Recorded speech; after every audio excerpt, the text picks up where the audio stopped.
Hello guys, welcome back to my YouTube channel. അപ്പൊ ഇന്ന് ഞാൻ സംസാരിക്കാൻ പോകുന്നത് how I lose my job in USA. ഞാനിവിടെ ഒരു സയന്റിസ്റ്റ് ആയിട്ട് വർക്ക് ചെയ്യുമായിരുന്നു. എങ്ങനെ എന്റെ ജോലി പോയി എന്നതിനെ കുറിച്ചാണ് ഞാൻ സംസാരിക്കാൻ പോകുന്നത്. അപ്പൊ ഞാനിപ്പോൾ USA ഉള്ളപ്പോൾ തന്നെ അതിനെക്കുറിച്ച് സംസാരിക്കാമെന്ന് വിചാരിച്ചു. അതല്ലാണ്ട് നാട്ടിൽ പോയിട്ട് അതിനെക്കുറിച്ച് പറഞ്ഞിട്ട് കാര്യമില്ലല്ലോ. So let us get into the topic. അപ്പൊ നിങ്ങൾ എന്റെ വീഡിയോസ് കുറച്ച് മുന്നേ തൊട്ട് കാണുന്നവരാണെന്നുണ്ടെങ്കിൽ, എന്റെ പഴയ വീഡിയോസ് കാണുവാണെന്നുണ്ടെങ്കിൽ നിങ്ങൾക്ക് അറിയാം, ഞാനൊരു ജോലിക്ക് പോകുന്ന ആളായിരുന്നു. എനിക്കൊരു അത്യാവശ്യം നല്ലൊരു ജോലിയൊക്കെ ഉണ്ടായിരുന്നു. പക്ഷേ തൽക്കാലം എനിക്ക് നിലവിൽ ജോലിയില്ല. ഫുള്ളായിട്ട് ജോലി പോയെന്ന് പറയാനും പറ്റത്തില്ല. But anyway at present I don't have A job. എന്താണ് എന്റെ ജോലിക്ക് സംഭവിച്ചത്, എങ്ങനെയാണ് എന്റെ ജോലി പോയത് എന്നുള്ളത് നിങ്ങളോട് പറഞ്ഞു തരാമെന്ന് ഞാൻ വിചാരിച്ചു. കാരണം അപ്പൊ ഇവിടുത്തെ ഒരു ലൈഫിന്റെ ഒരു അസ്ഥിരതയെ കുറിച്ച് പറയാനായിട്ട് അതൊരു വലിയൊരു എക്സാമ്പിൾ ആയിരിക്കും. എങ്ങനെ എന്റെ ജോലി പോയെന്നുള്ളത്, നിൽക്കുന്ന നിപ്പിൽ എന്റെ ജോലി പോയത് എങ്ങനെയാണെന്നുള്ളത് ഞാൻ നിങ്ങൾക്ക് പറഞ്ഞുതരാം. സോ അപ്പൊ ഞാൻ ഇവിടെ വരുന്നത് 2021 ഫെബ്രുവരിയിലാണ്. ഏകദേശം കൃത്യമായിട്ട് പറയുകയാണെങ്കിൽ 5.5 വർഷം മുന്നേ 2021 ഫെബ്രുവരിയിലാണ് ഞാനിവിടെ ആദ്യമായിട്ട് വരുന്നത്. കൊറോണയൊക്കെ കഴിഞ്ഞ് ലോക്ക്ഡൌൺ ഒക്കെ കഴിഞ്ഞിട്ടുള്ള ഒരു സമയത്ത്. അപ്പം ഞാൻ വരുന്നത് പോസ്റ്റ് ഡോക്ടറൽ സ്കോളറായിട്ടാണ് വരുന്നത്. ഞാൻ വന്ന വിസ എന്ന് പറയുന്നത് J1 വിസയിലാണ് ഇവിടെ വരുന്നത്. അപ്പോൾ J1 വിസയുടെ ഒരു പ്രത്യേകത എന്താന്ന് വെച്ചാൽ, നമുക്കൊരു 5 വർഷം വരെ J1 വിസയിൽ നിൽക്കാനായിട്ട് പറ്റത്തുള്ളൂ. 5 വർഷം വരെ അതിന്റെ മാക്സിമം വാലിഡിറ്റി ഉള്ളൂ. അപ്പൊ 5 വർഷം കഴിയുമ്പോഴത്തേനും നമ്മൾ വേറൊരു വിസയിലോട്ട് മാറണം. അപ്പം ഞാനിങ്ങനെ വരുന്നു. 2021 നമ്മൾ വരുന്നു. പോസ്റ്റ് ഡോക്ടർ സ്കോളറായിട്ടൊക്കെ ഞാൻ നിൽക്കുന്നു. 1.5 വർഷം കഴിഞ്ഞപ്പോൾ ഞാൻ എൻ്റെ പോസ്റ്റ് ഡോക് പരിപാടിയൊക്കെ അവസാനിപ്പിച്ച് ഞാനൊരു ഇൻഡസ്ട്രിയിൽ സയൻറ്റിസ്റ്റായിട്ട് എനിക്ക് ജോലി കിട്ടി. അങ്ങനെ ഞാൻ സയൻറ്റിസ്റ്റായിട്ട് വർക്ക് ചെയ്യുമായിരുന്നു. അപ്പോൾ നമുക്കറിയാം 2026 ഒക്കെ കൃത്യം 2026 ഫെബ്രുവരി ആകുമ്പോഴത്തേനും എൻ്റെ J1 വിസയുടെ കാലാവധി കഴിയും. ഓട്ടോമാറ്റിക്കലി J1 വിസ ക്യാൻസൽ ആവും. അപ്പൊ ഞാൻ വേറൊരു വിസ കണ്ടുപിടിക്കണം ഇവിടെ നിൽക്കണം എന്നുള്ളത്.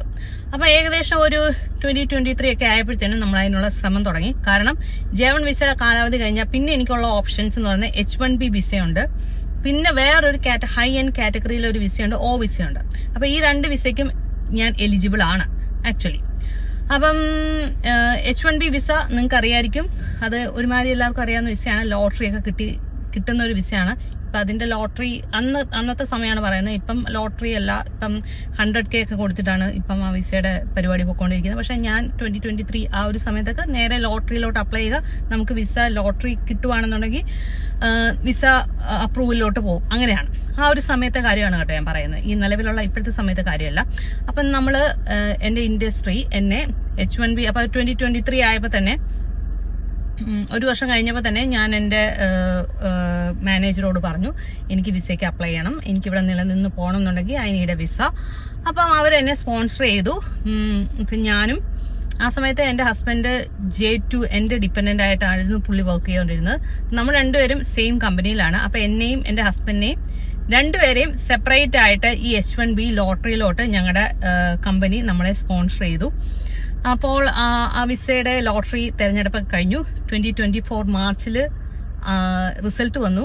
എനിക്ക് ഭയങ്കര ഭാഗ്യമുള്ളത്, കാരണം എനിക്ക് ആ ലോട്ടറിയിൽ എനിക്ക് കിട്ടിയില്ല. പക്ഷേ എൻ്റെ ഹസ്ബൻഡിന് കിട്ടി, H1 ലോട്ടറി കിട്ടി. അങ്ങനെ പുള്ളി എൻ്റെ ഡിപ്പെൻഡന്റ് ഇതിൽ നിന്ന് മാറി പുള്ളി ഇൻഡിപെൻഡന്റ് വിസയിലോട്ട് H1B വിസ പുള്ളിക്ക് സ്വന്തമായിട്ടായി. പക്ഷെ എനിക്ക് കിട്ടിയില്ലെങ്കിലും നമുക്ക് വലിയ സ്ട്രെസ് തോന്നിയില്ല. കാരണം ഇനിയുണ്ട് 2024 കഴിഞ്ഞാൽ ഇനി 2 വർഷം കൂടെ എൻ്റെ J1 വിസയുടെ വാലിഡിറ്റി ഉണ്ട്. അപ്പോൾ ഒന്നില്ലെങ്കിൽ ഒരു തവണയും കൂടെ എനിക്ക് ലോട്ടറിക്ക് അപ്ലൈ ചെയ്യാനുള്ള സ്കോപ്പ് ഉണ്ട്. എന്നിട്ട് കിട്ടിയില്ലെന്നുണ്ടെങ്കിൽ ഞാൻ പറഞ്ഞ O വിസ എന്ന് പറയുന്ന ഒരു ഹൈ എൻഡ് കാറ്റഗറിയിലുള്ള വിസയാണ്. അപ്പൊ അത് കിട്ടണമെന്നുണ്ടെങ്കിൽ PhD, പബ്ലിക്കേഷൻസ്, അങ്ങനെ കുറെ എലിജിബിലിറ്റി ക്രൈറ്റീരിയസ് ഉണ്ട്. അതൊക്കെ ഞാൻ മീറ്റ് ചെയ്യുന്നുണ്ട്. അത് കാരണം എനിക്ക് O വിസയ്ക്ക് അപ്ലൈ ചെയ്യാം. പക്ഷെ ചെറിയൊരു ഹിൻഡ്രൻസ് എന്തായിരുന്നു ചോദിച്ചാൽ, ഇപ്പോൾ O വിസയുടെ നമ്മൾ അപ്ലൈ ചെയ്യുന്നതിന് കുറച്ച് പൈസയൊക്കെ ഉണ്ട്. അത് നമ്മൾ സ്വന്തമായിട്ട് പേ ചെയ്യണം, നമ്മുടെ കമ്പനി അത് പേ ചെയ്യത്തില്ല. പക്ഷെ H1B വിസയാണെന്നുണ്ടെങ്കിൽ ഞങ്ങളുടെ കമ്പനി അതിന്റെ ഫിനാൻഷ്യൽ വരുന്ന കാര്യങ്ങളൊക്കെ അവരെടുത്തോളും. അപ്പൊ അത് കാരണമാണ് ഞാനിങ്ങനെ മടിച്ചു നിന്നത്. ഇപ്പൊ കമ്പനി നമ്മുടെ കാര്യങ്ങളൊക്കെ നോക്കുമ്പോൾ നമ്മൾ വെറുതെ O വിസയ്ക്ക് നമ്മൾ വെറുതെ പൈസ കൊടുത്ത് മെനക്കെടണ്ടല്ലോ. പിന്നെ എനിക്കൊന്ന് O വിസ ഓരോ ഇയറിലും എനിക്ക് കറക്റ്റ് ആണോന്ന് എനിക്ക് ഓർമ്മയില്ല, ഓരോ ഇയറിലും നമ്മളത് റിന്യൂ ചെയ്യണമെന്നാണ് എനിക്ക് തോന്നുന്നത്. പക്ഷെ H1B വിസ ഒരു സമയം നമുക്ക് കിട്ടിയ 3 years വരെ പോവും. അങ്ങനെയാണ്. അപ്പൊ അങ്ങനെയൊക്കെ ഉള്ളതുകൊണ്ട് ഞാൻ വിചാരിച്ചു ഒന്നുകൂടെ നമുക്ക് H1B വിസയ്ക്ക് അപ്ലൈ ചെയ്യാം എന്ന് വിചാരിച്ചിട്ട് നമ്മൾ 2024 നെക്സ്റ്റ് ലോട്ടറിയിൽ ഞാൻ വീണ്ടും അപ്ലൈ ചെയ്തു. എൻ്റെ ഫോൺ അതിൻ്റെ ഇടയ്ക്ക് താഴോട്ട് പോയി, ഒത്തിരി താഴോട്ട് പോയില്ല, ജസ്റ്റ് ഇവിടെ. ഓക്കെ. അപ്പൊ H1B വിസയ്ക്ക് ഞാൻ ഒന്നുകൂടെ അപ്ലൈ ചെയ്തു. അങ്ങനെ 2025 മാർച്ച് ആയപ്പം വീണ്ടും റിസൾട്ട് വരുന്നു. ആദ്യത്തെ രണ്ട് ഇതായിട്ടാണ് കേട്ടോ ലോട്ടറിയുടെ റിസൾട്ട് വരുന്നത്. അപ്പൊ ആദ്യത്തെ നറുക്കെടുപ്പിൽ എന്റെ പേരില്ല, വീണ്ടും എനിക്ക് ഭാഗ്യമില്ല, എന്റെ പേരില്ല. പക്ഷെ രണ്ടാമത്തെ നറുക്കെടുപ്പില് ലൈറ്റിന്റെ ഇത് പോയ ഓക്കെ, രണ്ടാമത്തെ ഇതില് എന്റെ പേര് വന്നു. അങ്ങനെ 2025 മാർച്ചില് എനിക്ക് H1B ലോട്ടറി കിട്ടി. അപ്പൊ പിന്നെ ആ ഒരു ടെൻഷൻ അങ്ങ് കഴിഞ്ഞു. നമുക്ക് ഇപ്പൊ ലോട്ടറി കിട്ടിക്കഴിഞ്ഞാൽ നേരെ നമുക്ക് H1B കിട്ടി എന്നല്ല അർത്ഥം. ലോട്ടറി നമ്മൾ കിട്ടി, ആ ഒരു ലോട്ടറി കിട്ടിയ ഇത് വെച്ചിട്ട് നമ്മുടെ കമ്പനി വീണ്ടും ഇവിടുത്തെ വിസ USCIS എന്ന് പറഞ്ഞ ഇതുണ്ട്, ഗവൺമെന്റിന്റെ ഏജൻസി, അവർക്ക് അപ്ലൈ ചെയ്യണം. നമ്മുടെ ക്രൈറ്റീരിയസ് ഒക്കെ, നമ്മുടെ സർട്ടിഫിക്കറ്റും നമ്മുടെ ഡോക്യുമെന്റ്സും ഒക്കെ വെച്ചിട്ട് നമ്മുടെ കമ്പനി ഇൻഡസ്ട്രി നമ്മളെ ഇങ്ങനെ സ്പോൺസർ ചെയ്തു എന്നൊക്കെ പറഞ്ഞിട്ട് അപ്ലൈ ചെയ്തിട്ട് H1B വിസ അപ്രൂവൽ ആയിട്ട് വരണം. അങ്ങനെ ഒരു സ്റ്റേജ് ഉണ്ട്. അപ്പൊ സാധാരണ എല്ലാ വർഷവും മാർച്ചിൽ ലോട്ടറിയുടെ റിസൾട്ട് വരും. ഒരു ഏപ്രിൽ മെയ് ജൂൺ ആകുമ്പോഴത്തേനും നമ്മുടെ കമ്പനി അത് അപ്ലൈ ചെയ്യും. ജൂൺ വരെ ഫൈനൽ ഡേറ്റ് കാണുമായിരിക്കും കമ്പനിക്ക്. USCISന് അപ്ലൈ ചെയ്യാനുള്ള ഫൈനൽ ഡേറ്റ് ജൂൺ വരെ കാണും. പിന്നെ അത് കഴിഞ്ഞ ഒരു ജൂലൈ ഓഗസ്റ്റ് മാക്സിമം ഒരു സെപ്റ്റംബറിൽ H1B വേറെ പ്രശ്നങ്ങളൊന്നും ഇല്ലെങ്കിൽ H1B അപ്രൂവ് ആയിട്ട് വരും. അതാണ് ഇത്രയും വർഷങ്ങളും നടന്നുകൊണ്ടിരുന്നത്. പക്ഷെ ഈ വർഷം എന്ത് സംഭവിച്ചെന്ന് വെച്ചാൽ ജൂണിൽ എന്റെ കമ്പനി അപ്ലൈ ചെയ്തു. അപ്പൊ ഇതിങ്ങനെ ഡിലേ ആവുന്ന നമ്മൾ വിചാരിക്കുന്നില്ല. ജൂണിൽ സംഭവം അപ്ലൈ ചെയ്യുന്നു, നമ്മൾ H1Bക്ക് വേണ്ടി വെയിറ്റ് ചെയ്യുന്നു. അപ്പം അങ്ങനെ ഇരിക്കുമ്പോഴാണ് ഒരു ജൂലൈ ഓഗസ്റ്റ് സെപ്റ്റംബർ ഒക്ടോബർ ആയിട്ടും H1B അപ്രൂവ് ആയിട്ട് വന്നിട്ടില്ല. വളരെ ഡിലേ ആയിരുന്നു ഈ വർഷം എല്ലാവരുടെയും അപ്രൂവൽ കിട്ടാനായിട്ട്. ഇപ്പൊ എന്റെ കമ്പനിയിൽ നിന്ന് അപ്ലൈ ചെയ്ത 4 പേർക്കാണ് ഈ വർഷം ലോട്ടറി കിട്ടിയത്. അതിൽ 2 പേരുടെ അപ്രൂവൽ ആയിട്ട് വന്നു, ബാക്കി ഞങ്ങൾ 2 പേരുടെ അപ്രൂവൽ ആയിട്ട് വന്നില്ല.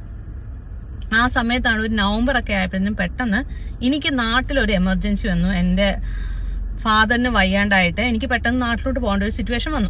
അപ്പൊ ആ ഒരു സിറ്റുവേഷനിൽ എന്താ സംഭവം എന്ന് വെച്ചാൽ, നമ്മൾ ഇവിടെ ഒരു വിസ പ്രോസസ്സിങ് നടന്നുകൊണ്ടിരിക്കുകയാണ്. എന്റെ H1Bയുടെ വിസ പ്രോസസ്സിങ് നടന്നുകൊണ്ടിരിക്കുകയാണ്.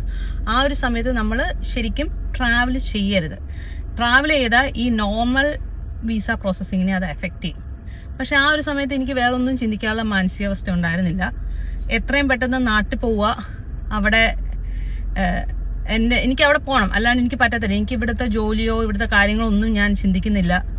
എന്ത് സംഭവിച്ച ജോലി പോവാണെ പോട്ടെ, അങ്ങനെ ഒരു മാനസികാവസ്ഥയിൽ ഞാൻ പെട്ടെന്നങ്ങ് പോയെങ്കിലും ഇടയ്ക്ക് പക്ഷെ എന്റെ ഹസ്ബൻഡ് നമ്മുടെ കമ്പനിയിലെ ലീഗൽ അറ്റോർണി ആയിട്ട് സംസാരിച്ചിട്ടുണ്ടായിരുന്നു. അപ്പൊ ഇങ്ങനെ ഒരു എമർജൻസി വന്നു പോകുന്നതുകൊണ്ട് എന്താണ് സംഭവിക്കുന്നത്, H1B വിസയുടെ പ്രോസസ്സിങ്ങിനെ അതെന്തെങ്കിലും രീതിയിൽ ബാധിക്കുമെന്നൊക്കെ പുള്ളി ചോദിച്ചിട്ടുണ്ടായിരുന്നു, അന്വേഷിച്ച് മനസ്സിലാക്കിയിട്ടുണ്ടായിരുന്നു. അപ്പൊ പുള്ളി മനസ്സിലാക്കിയത് വെച്ചിട്ട് അവർ പറഞ്ഞ എന്താന്ന് വെച്ചാൽ, ഇപ്പൊ ഞാൻ ഇങ്ങനെ ട്രാവൽ ചെയ്യുന്ന കാരണം എന്ത് സംഭവിക്കുന്നതെന്ന് വെച്ചാൽ അത് എന്റെ നോർമൽ വിസ പ്രോസസ്സിങ്ങിനെ അത് എഫക്ട് ചെയ്യും.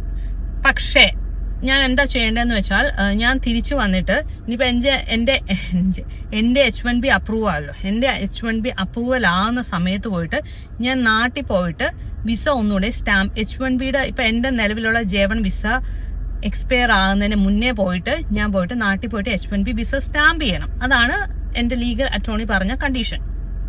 അല്ലാതെ ഇപ്പൊ ഇൻ കേസ് എനിക്ക് നാട്ടിൽ പോകേണ്ടി വരുന്നില്ല, ഞാൻ പോകുന്നില്ല എന്നുണ്ടെങ്കിൽ ഇപ്പൊ 2026 ഫെബ്രുവരി ആകുമ്പം എന്റെ J1 വിസ എക്സ്പയർ ആവും. പക്ഷെ ഓട്ടോമാറ്റിക്കലി ഇനി അത് നേരെ H1Bയിലോട്ടും H1B അപ്രൂവൽ ആയിട്ട് വരുമ്പോൾ അത് ഓട്ടോമാറ്റിക്കലി ട്രാൻസ്ഫർ ആയിക്കോളും. ഞാൻ വിസ പോയി സ്റ്റാമ്പ് ചെയ്യേണ്ട ആവശ്യമില്ല. എന്നെങ്കിലും ഞാൻ നാട്ടിൽ പോകുമ്പോൾ അതിനൊക്കെ അപ്പോയിന്റ്മെന്റ് എടുത്ത് എനിക്ക് സമയം സൗകര്യം ഉള്ളപ്പം നാട്ടിൽ പോയിട്ട് വരുമ്പോൾ എന്തായാലും സ്റ്റാമ്പ് ചെയ്യണം. പക്ഷെ നിലവില് ഇവിടെ കണ്ടിന്യൂ ചെയ്യാനായിട്ട് ഇൻ കേസ് ഞാൻ ട്രാവൽ ചെയ്തില്ലായിരുന്നു എന്നുണ്ടെങ്കിൽ അതിന്റെ ആവശ്യമില്ല. പക്ഷെ ഞാൻ ഇപ്പം നാട്ടിലോട്ട് ട്രാവൽ ചെയ്യുന്ന കാരണം 2026 ഞാൻ പറഞ്ഞല്ലോ എന്റെ J1 വിസ എന്ന് പറയുന്നത് 5 വർഷമായിരുന്നു.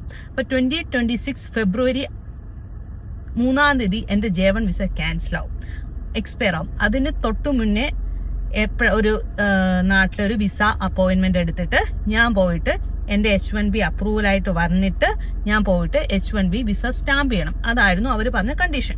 അപ്പൊ ഞാൻ പെട്ടെന്ന് നവംബറിൽ കൃത്യം പറയുകയാണെങ്കിൽ ഒക്ടോബർ 31, 2025 ഞാൻ നാട്ടിലോട്ട് പോകുന്നു. അപ്പോഴും പിന്നെ ഞാൻ നാട്ടിൽ പോയി എന്റെ വീട്ടിലെ കാര്യങ്ങളൊക്കെ നോക്കുന്നു, ചെയ്യുന്നു. ഒരു മാസം ഞാൻ നാട്ടിൽ നിന്നു. കൃത്യം ഡിസംബർ 2-ാം തീയതി ഞാൻ ഇവിടെ എത്തി. അപ്പൊ ഞാൻ നാട്ടിൽ നിൽക്കുമ്പോഴേ ഹസ്ബൻഡ് എന്നോട് പറഞ്ഞു ഇങ്ങനെയൊക്കെയാണ് കാര്യങ്ങൾ, അപ്പൊ നീ ഒന്നുകൂടെയും 2026 ഫെബ്രുവരിക്ക് മുന്നേ ആയിട്ട് നാട്ടിലോട്ട് ഒന്നുകൂടെയും പോകേണ്ടി വരും, പോയിട്ട് വിസ ഒന്നുകൂടെ സ്റ്റാമ്പ് ചെയ്യേണ്ടി വരും എന്ന് പറഞ്ഞു. അപ്പം അത് കേട്ടപ്പോൾ സത്യം പറഞ്ഞാൽ എനിക്ക് ഭയങ്കര സന്തോഷമായിരുന്നു. കാരണം നവംബറിൽ കഴിഞ്ഞ ഡിസംബറിൽ എനിക്ക് പോന്നാലും പിന്നെ എനിക്ക് 2 മാസത്തിനുള്ളിൽ ഒന്നുകൂടെ നാട്ടിൽ പോവാം, വീട്ടിലെ അച്ഛനെ എല്ലാവരെയും കാണാം എന്നൊക്കെ ഉള്ളൊരു ഭയങ്കര സന്തോഷമായിരുന്നു. എനിക്കതൊരു വിഷയമായിട്ട് തോന്നിയില്ല. പോകാമല്ലോ എന്നൊക്കെ ഞാൻ വിചാരിച്ചു. നമ്മളാരും വേറെ പ്രശ്നങ്ങളൊന്നും ഇല്ല. അപ്പം പക്ഷെ ഇതുവരെ എൻ്റെ H1B അപ്രൂവലായിട്ട് വന്നിട്ടില്ല. അപ്പം നമ്മൾ വിചാരിച്ചു, എന്നിട്ട് അപ്പോഴും നമ്മളിങ്ങനെ വിചാരിച്ചു, ഇൻ കേസ് ഇനി H1B ഫെബ്രുവരിക്ക് മുന്നേ അപ്രൂവലായിട്ട് വരുന്നില്ല എന്നുണ്ടെങ്കിൽ നമുക്ക് ഇങ്ങനെ ചെയ്യാം.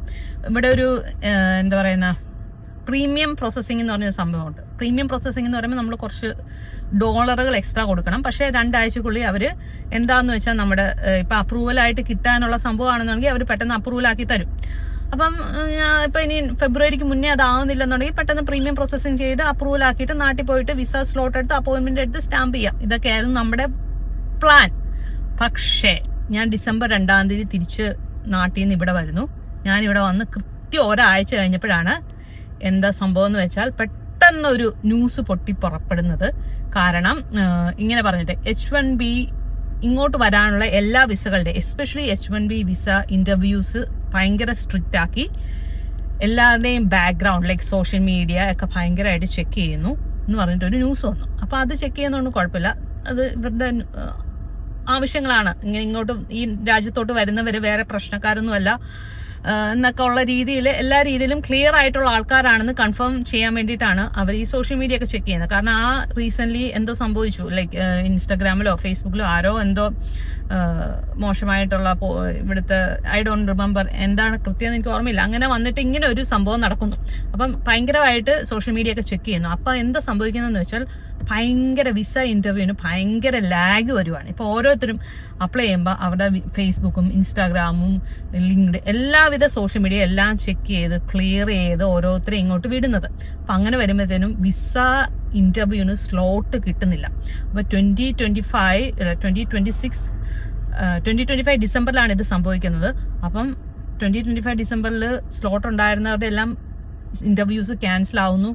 പിന്നെ അങ്ങോട്ട് സ്ലോട്ട് കാണാനേ ഇല്ല. അതാണ് സംഭവിച്ചത്.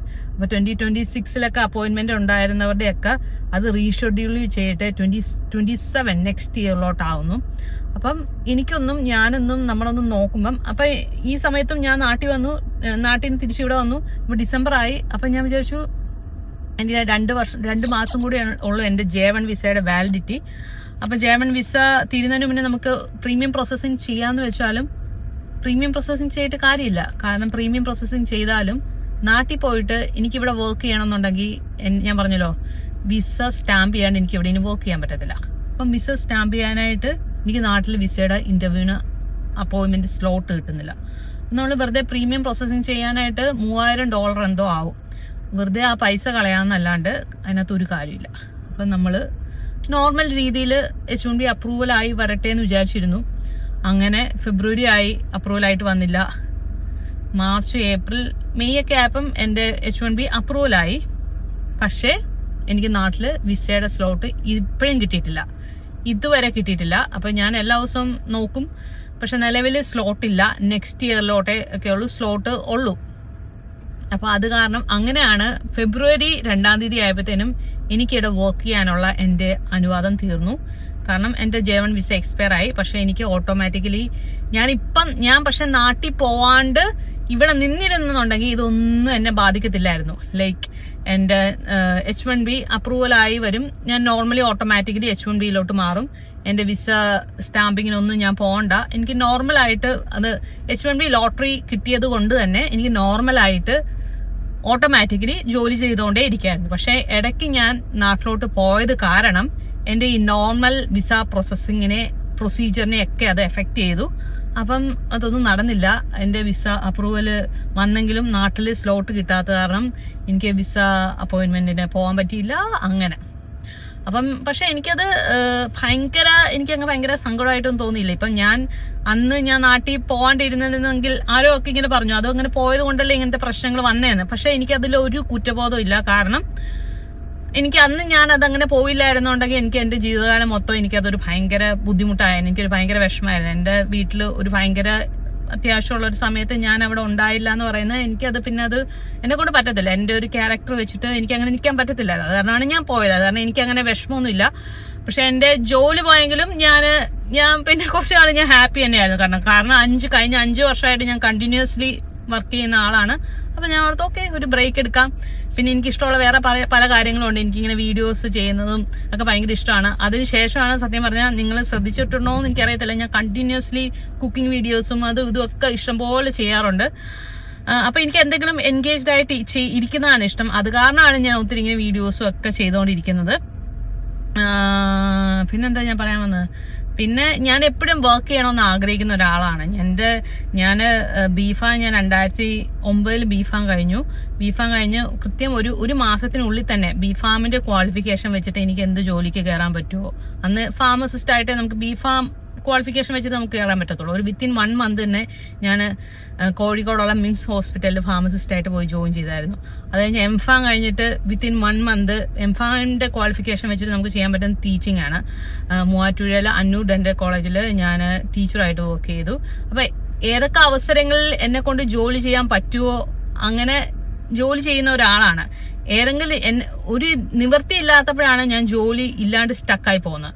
ഇപ്പൊ ഇവിടുത്തെ എന്റെ ഒരു സിറ്റുവേഷൻ എന്താന്ന് വെച്ചാൽ, നിലവിലെ I am not eligible to do any kind of job. ഒരു ജോലിയും ചെയ്യാൻ പറ്റത്തില്ല. ഒരു രീതിയിലും $1 പോലും ഏൺ ചെയ്യാനായിട്ട് legally I am not allowed to do that. അപ്പൊ അത് കാരണം എനിക്ക് ഒന്നും ചെയ്യാൻ പറ്റത്തില്ല. ഇപ്പൊ ഞാനിങ്ങനെ വീഡിയോസ് ഒക്കെ എടുക്കുന്നതും ഒന്നും നത്തിങ് ഈസ് മോണിറ്റൈസ് ചെയ്യാറ്. എന്റെ യൂട്യൂബ് ആണെങ്കിലും എന്റെ ഫേസ്ബുക്ക് ആണെങ്കിലും യൂട്യൂബ് മോണിറ്റൈസ് ചെയ്യാനുള്ള ക്രൈറ്റീരിയ ഞാൻ മീറ്റ് ചെയ്തിട്ടില്ല. ഇപ്പൊ ഫേസ്ബുക്കിൽ നിന്നൊക്കെ പക്ഷെ എനിക്ക് മോണിറ്റൈസേഷൻ ഒക്കെ വേണമെന്നുണ്ടെങ്കിൽ എനിക്ക് ചെയ്യാം. പക്ഷെ ഞാൻ ഒന്നും ആക്ടിവേറ്റ് ചെയ്തിട്ടില്ല. കാരണം അതിന് I am not legally permitted to do that. ഇവിടെ ഉള്ളത്തോളം കാലം എനിക്ക് അതിനുള്ള പെർമിഷൻ ഇല്ല. ലൈക്ക് അതാണ് അതിൽ നിന്നൊന്നും എനിക്ക് ഏൺ ചെയ്യാൻ പറ്റില്ല. പക്ഷെ ഞാൻ ഇതെല്ലാം ഞാൻ എന്നെ ഭയങ്കര പൊക്കി പറയുന്നല്ല കേട്ടോ. എന്തെങ്കിലും ഇതിൽ നിന്നൊക്കെ എന്തെങ്കിലും ഒരു ചെറിയൊരു ഗുണം എനിക്ക് ഉണ്ടാവും എന്നുള്ള ഒരു പ്രതീക്ഷയിൽ ഞാനിങ്ങനെ വീഡിയോസ് ഒക്കെ എടുക്കുന്നു. അപ്പം നിലവില് അപ്പൊ ഇങ്ങനെ അപ്പൊ പക്ഷെ എനിക്ക് എന്റെ ജോലി ഫുള്ളായിട്ട് പോയെന്നൊന്നും പറയാൻ പറ്റില്ല. കാരണം എനിക്ക് H1B അപ്രൂവ് ചെയ്ത് കിട്ടിയല്ലോ. അപ്പൊ H1Bയുടെ എന്റെ അപ്രൂവല് 2028 ഡിസംബർ വരെയാണ് എന്റെ ഓർമ്മ. അത് ഒക്ടോബർ 2028 ലാസ്റ്റ് വരെ ഏകദേശം ഉണ്ട്. അപ്പൊ ഈ ഒരു 2028-നുള്ളിൽ എനിക്ക് വിസ ഞാൻ പറഞ്ഞ വിസ സ്റ്റാമ്പ് ചെയ്ത് ജോലിക്ക് കയറാൻ പറ്റിയാൽ മതി. അപ്പൊ എനിക്ക് അങ്ങനെ ഒരു ഹോപ്പ് കിടപ്പുണ്ട്. എന്റെ ജോലി ഫുള്ളായിട്ട് എനിക്ക് പോയെന്ന് പറയാനും പറ്റത്തില്ല. പക്ഷെ നിലവില് എന്റെ ജോലി ഇല്ല, അതാണ് എന്റെ സത്യം. അപ്പം ഇങ്ങനെ ഒരു ചെറിയൊരു ഗ്യാപ്പ് വന്നപ്പം പിന്നെ നമ്മളിങ്ങനെ ആലോചിച്ചു, എന്തായാലും നമ്മൾ ഇടയ്ക്ക് എനിക്ക് എപ്പോഴും മനസ്സിൽ ഒരു ആഗ്രഹം ഉണ്ടായിരുന്നു, നാട്ടിൽ പോകണം, എന്തായാലും ഒരു ട്രൈ ചെയ്യണം എന്നുള്ള ഒരു നല്ലൊരു ആഗ്രഹം ഉണ്ടായിരുന്നു. അപ്പം ഐ തിങ്ക് അത് കാരണമാണ് പിന്നെ നമ്മൾ അതിനെക്കുറിച്ച് കൂടുതൽ ആലോചിച്ച് ഒന്ന് നാട്ടിലോട്ട് പോയിട്ട് വന്നാലോ, നമ്മൾ അവിടെ നാടുമായിട്ട് സെറ്റ് ആവുമോ എന്നൊക്കെ ട്രൈ ചെയ്യാൻ വേണ്ടിയിട്ട് വിൽ ബി വളരെ കുറച്ച് നാളുകൾക്കുള്ളിൽ തന്നെ നമ്മൾ നാട്ടിലോട്ട് പോകുന്നതായിരിക്കും. അതൊക്കെയാണ്. അപ്പൊ ഞാൻ ഈ വീഡിയോയിലൂടെ സത്യത്തിൽ നിങ്ങളോട് കൺവേ ചെയ്യാൻ ശ്രമിച്ചത് എന്താന്ന് വെച്ചാൽ, ഇവിടുത്തെ ഒരു അസ്ഥിരത അല്ലെങ്കിൽ നമുക്ക് ഇവിടുത്തെ ഏറ്റവും വലിയൊരു ചലഞ്ച് എന്ന് പറയുന്നത് ഇതാണ്. നമുക്ക് ഒരു നിൽക്കുന്ന നിപ്പിലാണ് നമ്മുടെ ജോലിയും വിസയും എല്ലാം പോകുന്നത്. വിസ പോയാൽ ജോലി പോവും, ജോലി പോയാൽ വിസവും എല്ലാം ഇന്റർ കണക്റ്റഡ് ആണെന്നൊക്കെ പറഞ്ഞിട്ടുള്ള ഒരു വീഡിയോ ഞാൻ മുന്നേ ചെയ്തിട്ടുണ്ട്.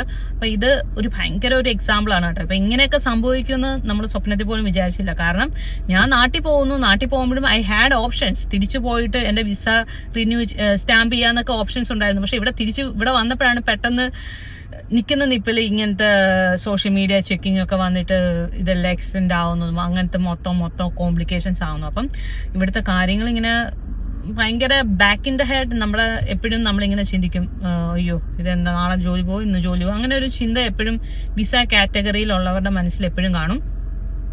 So that's all about today's video. അപ്പോൾ നമുക്ക് ഇനി വേറൊരു വീഡിയോ ആയിട്ട് കാണാം. ഞാനിവിടെ അടുത്തൊരു കടയിൽ വന്നതാണ്. അപ്പം ഞാൻ ഓർത്ത് വെറുതെ ഒരു വീഡിയോ എടുക്കാം, കുറച്ച് ദിവസമായില്ലേ എന്തെങ്കിലുമൊക്കെ സംസാരിച്ചിട്ട്. അപ്പോൾ അത്രേ ഉള്ളൂ. ഞാനപ്പോൾ തിരിച്ച് വീട്ടിലോട്ട് പോവാണ്. See all with another video. By.